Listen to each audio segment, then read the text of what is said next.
मध्य प्रदेश में आदिवासी शिक्षा व्यवस्था को बदलने को लेकर बवाल मचना शुरू हो गया है। हजारों आदिवासी स्कूलों को मर्ज करने की तैयारी है।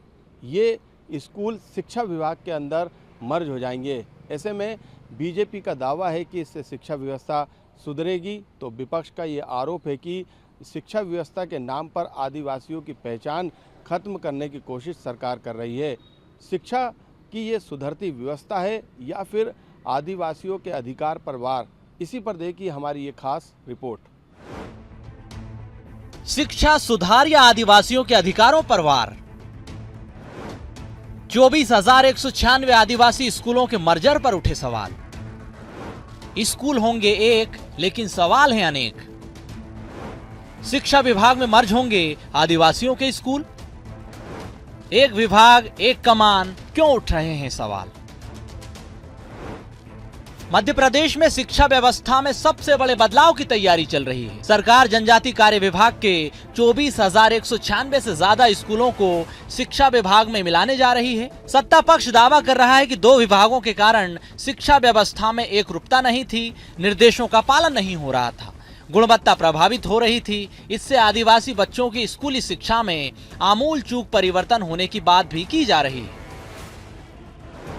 शिक्षा व्यवस्था में सबसे बड़े बदलाव की तैयारी। 24,196 स्कूलों के मर्जर पर सवाल। निवासी आदिवासी विकासखंड के स्कूल शिक्षा विभाग में होंगे शामिल। जनजाति कार्य विभाग से छीने जाएंगे स्कूल। जनजाति कार्य विभाग आदिवासी बच्चों को देता है विशेष सुविधाएं।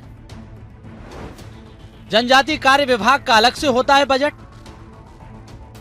देखिए, आदिम जाति कल्याण विभाग ने स्कूल शिक्षा को बहुत समय तक चलाया, लेकिन स्कूल शिक्षा के तहत जैसे वर्ग 2 की अभी भर्ती हुई है, तो वर्ग 2 की भर्ती शिक्षा विभाग द्वारा की जाती है।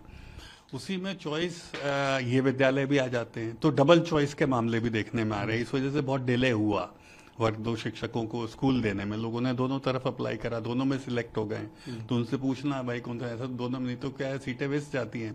तो ऐसे कई तकनीकी चीजों को देखा गया है, जिसके आधार पर अब शिक्षा, स्कूल शिक्षा जो है, चाहे उसका सोर्स फंडिंग का कुछ भी हो, योजना कहीं की भी हो, यदि उसको ठीक नीति के तहत और एक नीति के तहत चलाना है, इसी तर्ज पर शिक्षा विभाग उन विद्यालयों को चलाएगा। और ये बहुत अच्छी बात है। इससे उन विद्यालयों में भी शिक्षकों की उपस्थिति को लेकर, शिक्षा की गुणवत्ता को लेकर, परीक्षाओं के समय पर होने को लेकर एक बहुत अच्छे प्रयास होंगे। बीजेपी इसे शिक्षा सुधार बता रही है, लेकिन सवाल उठ रहे हैं कि क्या यह सुधार है या आदिवासी शिक्षा की अलग पहचान खत्म करने की कवायद? सालों तक शासन प्रशासन क्या कर रहा था, ये भी एक बड़ा सवाल है। अगर व्यवस्था में वाकई में इतनी खामियां थी, तो उन्हें समय रहते क्यों नहीं सुधारा गया? अब पूरे ढांचे को ही बदलने की जरूरत क्यों पड़ रही है? विपक्ष का आरोप है कि सरकार समस्या का समाधान नहीं कर रही है, बल्कि पूरी व्यवस्था की पहचान खत्म कर रही है। समानता के नाम पर आदिवासियों की विशेष पहचान को खत्म किया जा रहा है। बीजेपी को न संविधान की समझ है और न उसको ये पता है कि जिन राज्यों में 5वीं अनुसूची लागू होती है, वहाँ आदिवासियों से संबंधित कोई भी निर्णय जो हैं तब तक पारित नहीं किए जा सकते हैं, तब तक वो सदन की स्वीकृति प्राप्त न कर लें। स्वाभाविक है, जहाँ विशेष है वहाँ उनको विशेष शिक्षा मिलेगी, विशेष सहूलियतें मिलेंगी और अतिरिक्त बजट मिलेगा। यदि सरकार ये चाहती है कि अब आदिवासियों की स्थिति जो है विशेष से हटकर सामान्य हो गई है, तो ये जो है सरकार की नीयत पर शंका बनती है। अभी सरकार स्कूलों को शिक्षा विभाग को सौंपने की प्रक्रिया पर काम कर रही है।